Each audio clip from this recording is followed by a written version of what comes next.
विद्यार्थियों, मैं रुबेन सरन माथुर, सहायक आचार्य आर्थिक प्रशासन एवं वित्तीय प्रबंध ईएफएम राजकीय शाकंभर स्नातकोत्तर महाविद्यालय सांबर लेक जयपुर आपका आज के इस ई लेक्चर में स्वागत करता हूँ।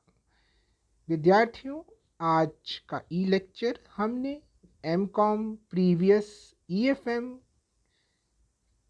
के पेपर आर्थिक विश्लेषण के विद्यार्थियों और बीकॉम प्रथम वर्ष के पेपर व्यावसायिक अर्थशास्त्र के विद्यार्थियों के लिए तैयार किया है। आज का ई लेक्चर का विषय है पूर्ण प्रतियोगिता। पूर्ण प्रतियोगिता, सबसे पहले हम पूर्ण प्रतियोगिता क्या होती है उसका अर्थ समझेंगे। तो पूर्ण प्रतियोगिता सामान्य अर्थों में हम ये कह सकते हैं कि पूर्ण प्रतियोगिता बाजार की वह स्थिति होती है जिसमें वस्तु के बहुत अधिक बायर्स और सेलर्स यानी क्रेता और विक्रेता होते हैं और पूरे बाजार में एक ही मूल्य प्रचलित रहता है। तो सामान्य अर्थों में तो हम पूर्ण प्रतियोगिता का ये अर्थ लेते हैं कि वस्तु के बहुत अधिक क्रेता तथा विक्रेता हैं और संपूर्ण बाजार में एक ही मूल्य प्रचलित रहता है। लेकिन पूर्ण प्रतियोगिता को अच्छे से समझने के लिए हम पूर्ण प्रतियोगिता की जो परिभाषा है वो देखेंगे। तो पूर्ण प्रतियोगिता की परिभाषा जॉन रॉबिन्सन ने दी है और जॉन रॉबिन्सन के अनुसार पूर्ण प्रतियोगिता की स्थिति तब पाई जाती है जब प्रत्येक उत्पादक की उत्पत्ति की मांग पूर्णतः लोचदार होती है। इसके अंतर्गत प्रथम, विक्रेताओं की संख्या अधिक होती है जिससे किसी भी एक विक्रेता की उत्पत्ति वस्तु की कुल उत्पत्ति का एक बहुत तुच्छ भाग होती है। और द्वितीय, सभी क्रेता विभिन्न प्रतियोगी विक्रेताओं के बीच चुनाव करने के संबंध में समान दृष्टि रखते हैं जिससे बाजार पूर्ण हो जाता है। यानी इस परिभाषा के अनुसार पूर्ण प्रतियोगिता की स्थिति तब पाई जाती है जब प्रत्येक जो प्रोड्यूसर है उसकी आउटपुट की जो डिमांड है वो पूरी तरह से इलास्टिक यानी परफेक्टली इलास्टिक हो। इसके अंतर्गत क्या होता है? पहला तो विक्रेताओं की संख्या बहुत होती है। इसका मतलब यह है कि विक्रेताओं की संख्या बहुत है और विक्रेता की जो आउटपुट है, एक सेलर का जो आउटपुट है वो जो है कुल उत्पत्ति का यानी टोटल आउटपुट का वो एक बहुत तुच्छ भाग होता है। और दूसरा, सभी क्रेता यानी जो सारे बायर्स हैं वो प्रतियोगी विक्रेताओं के बीच चुनाव करने के संबंध में समान दृष्टि रखते हैं।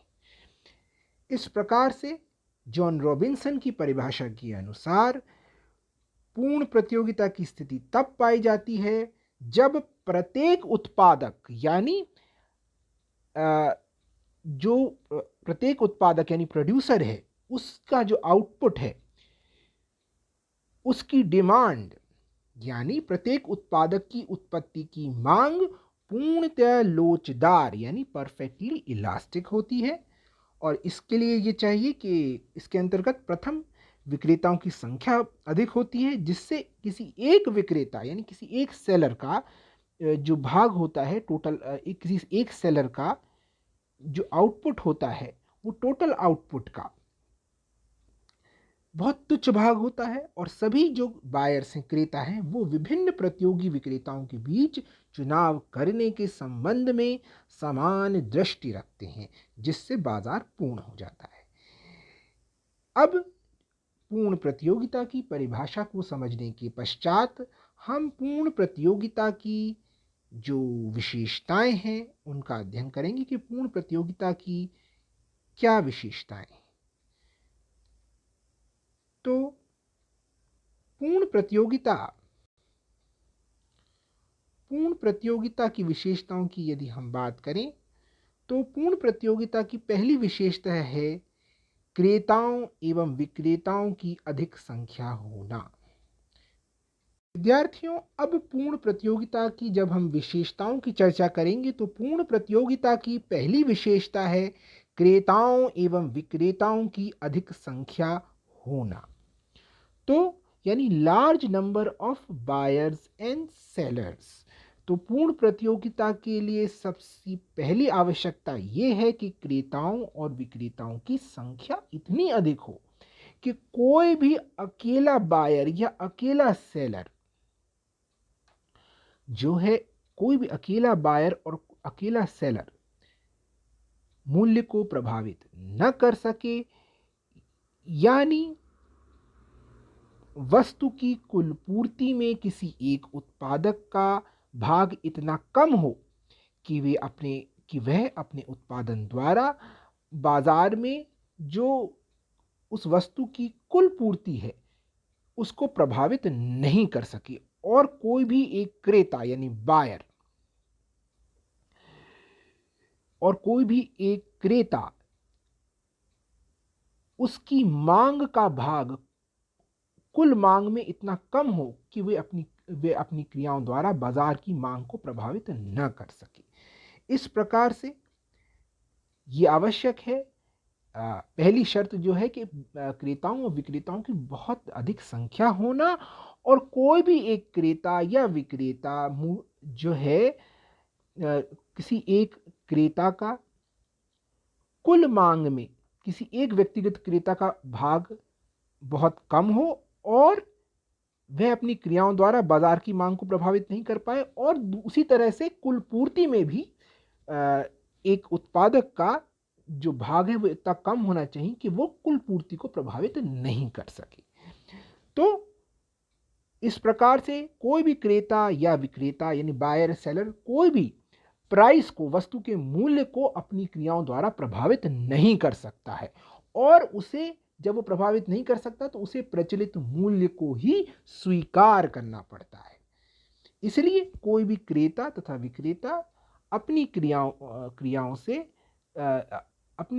से वस्तु के मूल्य को प्रभावित नहीं कर सकता है, और उसे प्रचलित मूल्य स्वीकार करना पड़ता है। दूसरी विशेषता है समस्त बाजार में वस्तु का एक ही मूल्य प्रचलित होना, यानी यूनिफॉर्म प्राइस। तो पूर्ण प्रतियोगिता की स्थिति में क्रेताओं और तथा विक्रेताओं को बाजार का हम देखते हैं कि पूर्ण ज्ञान होता है, और वस्तु का यानी एक वस्तु का एक समय में समस्त बाजार में एक ही मूल्य प्रचलित होता है, क्योंकि ये जो मूल्य है वस्तु का वो उद्योग की कुल मांग तथा कुल पूर्ति द्वारा निर्धारित होता है। यानी ये जो मूल्य है वो वस्तु की उद्योग में कुल मांग तथा कुल पूर्ति द्वारा निर्धारित होता है। ये जो मूल्य होता है वो फर्म के लिए दिया होता है, और व्यक्तिगत फर्म अपनी क्रियाओं से इस मूल्य को प्रभावित नहीं कर सकती। इसीलिए हम ये कह सकते हैं, जो तीसरा बिंदु है, कि फर्म प्राइस मेकर नहीं होती है, फर्म प्राइस टेकर होती है। उसके लिए जो मूल्य होता है वो दिया हुआ होता है। तो तीसरा बिंदु है पूर्ण प्रतियोगिता की विशेषताओं का, कि फर्म प्राइस टेकर होती है। चौथा बिंदु है फर्मों का स्वतंत्र प्रवेश एवं बहिर्गमन, यानी free entry and exit of firms. पूर्ण प्रतियोगिता की स्थिति में कोई भी फर्म जब चाहे उद्योग को छोड़ सकती है, और कोई भी फर्म जब चाहे प्रवेश कर सकती है। जब उद्योग में हम देखते हैं कि सुपर नॉर्मल प्रॉफिट यानी अधिसामान्य लाभ होता है, तब कई नई फर्में भी उद्योग में आती हैं, और यदि किसी फर्म को हानि हो रही है तो वो जब चाहे वो छोड़ सकती है, उस पर कोई रोक नहीं होती। इसलिए ये कंडीशन हो गई कि free entry and exit of firm, फर्मों का स्वतंत्र प्रवेश एवं बहिर्गमन। जब चाहे कोई भी फर्म प्रवेश कर सकती है और जब चाहे छोड़ सकती है।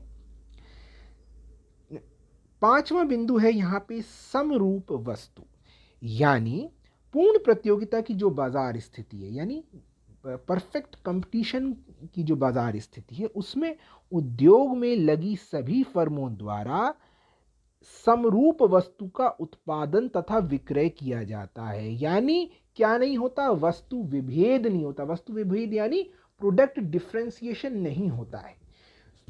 किसी एक सेलर का जो प्रोडक्ट है वो दूसरे सेलर के प्रोडक्ट, किसी एक सेलर का जो प्रोडक्ट है वो दूसरे सेलर के प्रोडक्ट का पूर्ण सब्स्टिट्यूट यानी पूर्ण स्थानापन्न होता है। एक विक्रेता की वस्तु दूसरे विक्रेता की वस्तु का पूर्ण स्थानापन्न होती है, सब्स्टिट्यूट होती है, क्योंकि उसमें कोई अंतर नहीं होता। इसलिए उनमें कोई अंतर नहीं होता और इसलिए वो एक दूसरे के फुल सब्स्टिट्यूट यानी पूर्ण स्थानापन्न होती है।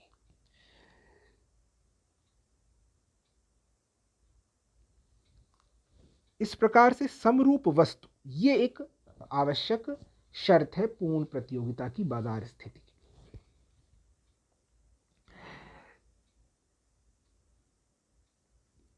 छठा बिंदु है प्रतिबंधों का अभाव। तो पूर्ण प्रतियोगिता की स्थिति में क्रय और विक्रय पर कोई भी प्रतिबंध, संस्थागत प्रतिबंध या कोई भी प्रतिबंध नहीं होता, कोई सरकारी हस्तक्षेप नहीं होता और इस प्रकार से वस्तु की पूर्ति अथवा मांग को नियंत्रित करने के लिए कोई भी प्रयत्न नहीं किया। वस्तु की पूर्ति अथवा मांग को हम देखते हैं कि वस्तु की पूर्ति अथवा मांग को नियंत्रित करने के लिए सरकार की ओर से भी कोई प्रयास नहीं किया जाता, कोई सरकारी हस्तक्षेप नहीं होता और क्रय विक्रय पर कोई प्रतिबंध नहीं होता है। सातवीं विशेषता है पूर्ण गतिशीलता। पूर्ण गतिशीलता का अर्थ है कि पूर्ण गतिशीलता यानी किसकी गतिशीलता? वस्तुओं तथा उत्पादन के साधनों की पूर्ण गतिशीलता, यानी perfect mobility of factors of production and goods. तो उत्पादन के साधनों की गतिशीलता से क्या मतलब है कि उत्पादन के साधन कम भुगतान प्राप्त होने पर एक फर्म को छोड़कर दूसरी फर्म अथवा एक उद्योग को छोड़कर दूसरे उद्योग में जा सकते हैं। यदि उत्पादन के साधनों को कम भुगतान प्राप्त हो रहा है तो वो एक उद्योग को छोड़कर दूसरे उद्योग में जा सकते हैं। और ऐसे ही जो वस्तु बाजार है उसमें भी पूर्ण गतिशीलता है। वस्तुएं तथा साधन कम मूल्य वाले बाजारों से अधिक मूल्य वाले बाजारों में या अथवा उद्योगों में जाने के लिए स्वतंत्र है, यानी पूर्ण गतिशीलता है। यदि किसी साधन को कम भुगतान प्राप्त हो रहा है तो वो एक फर्म को छोड़कर दूसरी फर्म या दूसरे उद्योग में जा सकता है। आठवां जो बिंदु है विशेषताओं का वो है बाजार स्थितियों का पूर्ण ज्ञान होना, यानी परफेक्ट नॉलेज मार्केट कंडीशंस की। तो पूर्ण प्रतियोगिता की जो बाजार स्थिति है वहां ये माना जाता है कि सभी क्रेताओं को बाजार में प्रचलित मूल्यों का ज्ञान है। तो इससे क्या होता है कि कोई भी विक्रेता क्रेताओं से अधिक मूल्य वसूल नहीं कर सकता और कोई भी विक्रेता यदि अधिक मूल्य वसूलने का प्रयास भी करता है तो क्रेता अन्य विक्रेताओं से वस्तु क्रय कर लेता है, क्योंकि बाजार स्थितियों का पूर्ण ज्ञान है। क्रेताओं को और विक्रेताओं दोनों को बाजार स्थितियों का पूर्ण ज्ञान है, परफेक्ट नॉलेज, ये हम मान के चलते हैं पूर्ण प्रतियोगिता की बाजार स्थिति में। नवा बिंदु है परिवहन लागतों का न होना। तो सबसे पूर्ण प्रतियोगिता की जो मान्यता ये है कि समस्त क्षेत्र में और समस्त बाजार में एक ही मूल्य प्रचलित रहता है। अब इसके लिए ये आवश्यक है कि वस्तु को एक स्थान से दूसरे स्थान पर ले जाने के लिए जो परिवहन लागत आती है, ट्रांसपोर्ट कॉस्ट, वो ना हो। इसलिए पूर्ण प्रतियोगिता में एक मान्यता ये भी है, ये माना जाता है की परिवहन लागतें नहीं हैं। 10वां बिंदु है दीर्घकाल में सामान्य लाभ, यानी दीर्घकाल में पूर्ण प्रतियोगिता में केवल सामान्य लाभ ही प्राप्त होता है। किसी भी फर्म को न हानि होती है न असामान्य लाभ, केवल सामान्य लाभ प्राप्त होता है दीर्घकाल में, यानी लॉन्ग रन में फर्म्स को केवल नॉर्मल प्रॉफिट ही मिलता है। 11वां बिंदु है प्रत्येक फर्म स्वतंत्र निर्णय लेती है, यानी जो फर्म है वो स्वतंत्र निर्णय लेती है। जो फर्म के निर्णय होते हैं वो अन्य फर्मों के निर्णयों पर निर्भर नहीं करते हैं, जैसा कि और जो बाजार स्थितियां होती हैं, जैसे अल्पाधिकार हो गया या अन्य बाजार स्थितियां हो गई, तो वहां पे एक फर्म के निर्णय अन्य फर्मों के निर्णयों से प्रभावित होते हैं, जबकि पूर्ण प्रतियोगिता में ऐसा नहीं होता है। इस प्रकार से हमने पूर्ण प्रतियोगिता की विशेषताएं देखी। तो पूर्ण प्रतियोगिता की पहली विशेषता तो यह है कि क्रेताओं एवं विक्रेताओं की बहुत अधिक संख्या होना, ताकि कुल पूर्ति में किसी एक उत्पादक का भाग इतना कम हो कि वे अपने उत्पादन द्वारा वस्तु की कुल पूर्ति को प्रभावित ना कर सके, और ऐसे ही एक क्रेता का कुल मांग में भाग इतना कम हो कि वे अपनी क्रियाओं द्वारा बाजार की मांग को प्रभावित न कर सके।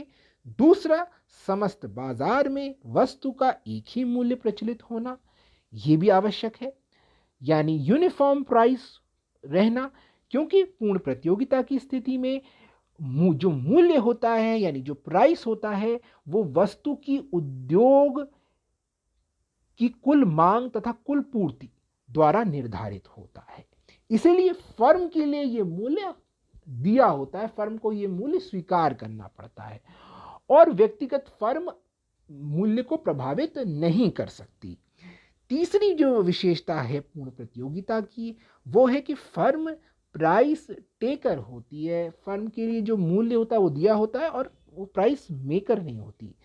चौथा, फर्मों का स्वतंत्र प्रवेश एवं बहिर्गमन, यानी free entry and exit of firms. पूर्ण प्रतियोगिता में जब भी चाहे कोई फर्म प्रवेश कर सकती है और जब भी चाहे कोई फर्म छोड़कर जा सकती है। पांचवा बिंदु है समरूप वस्तु, यानी जो वस्तु यानी उद्योग में लगी सभी फर्मों द्वारा समरूप वस्तु का उत्पादन किया जाता है, और विभिन्न फर्मों द्वारा उत्पादित माल जो है वो पूर्ण रूप से एक दूसरे के समान होता है।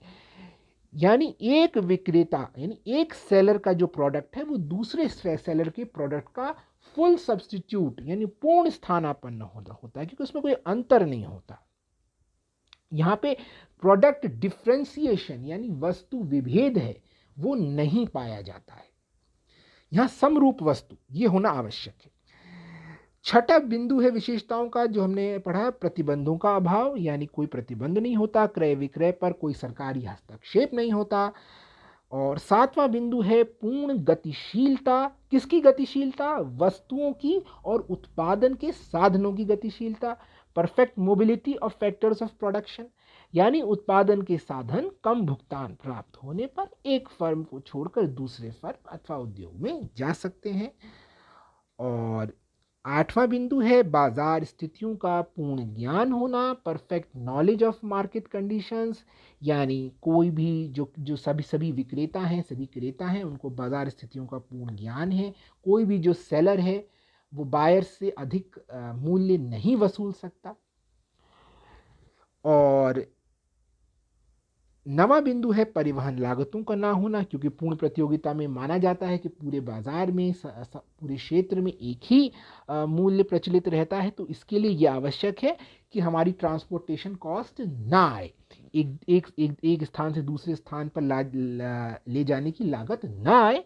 तो इसलिए हम ये मान के चलते हैं कि कोई परिवहन लागत नहीं है।